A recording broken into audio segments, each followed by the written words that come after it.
Why are we observing the oceans?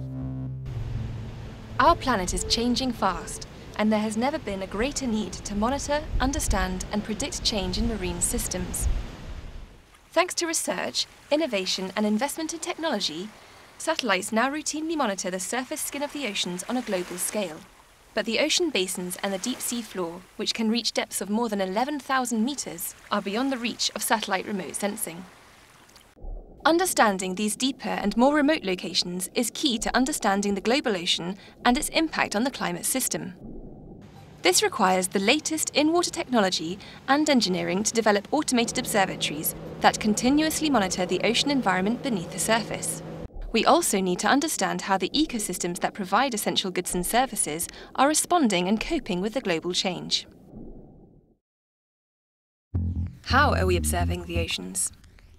To obtain continuous long-term datasets, a sustained approach is vital. Whilst many measurements are made by ships, fixed ocean observatories provide the best information. These are positioned at key ocean locations to autonomously record physical, chemical, and biological properties in the water column and on the sea floor.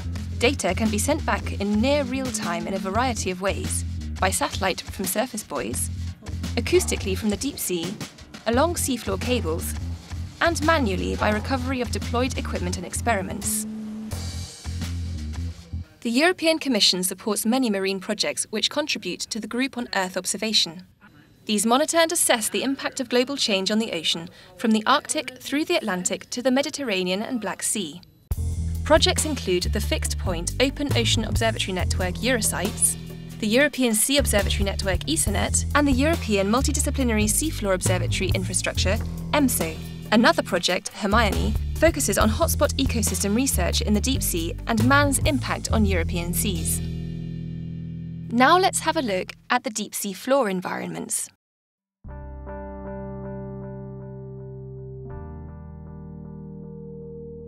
The deep sea floor can seem remote from the problems of climate change and human activities.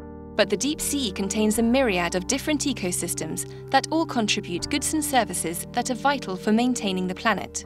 Many of these deep sea ecosystems are suffering the effects of climate change, and many are also showing signs of human impact.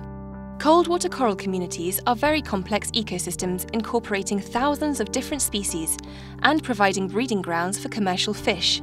However, they are also targets for deep water trawling, and ecosystems that have taken thousands of years to develop can be destroyed in just a few minutes.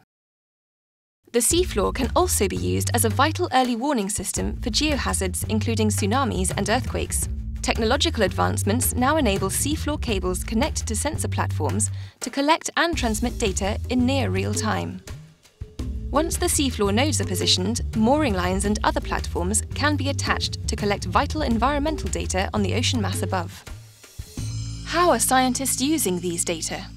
Across Europe, projects including Eurosites, Hermione, ESANET and EMSO are working together to integrate water column and seafloor ocean observations, as well as studies of human impact. The sustained high-resolution datasets produced by these networks are vital for society to understand how the oceans are changing and how we are impacting them. This is important so scientists can predict future global change and develop sustainable management plans for Europe's offshore resources. By contributing to the Group on Earth observations, European marine science is moving towards the vision of integrated in-situ observation of the open ocean and deep sea. These environments are some of the final frontiers on our planet. Understanding the complex processes and the bountiful resources the oceans have to offer is key to achieving a sustainable use of the marine environment and enjoying our global ocean for years to come.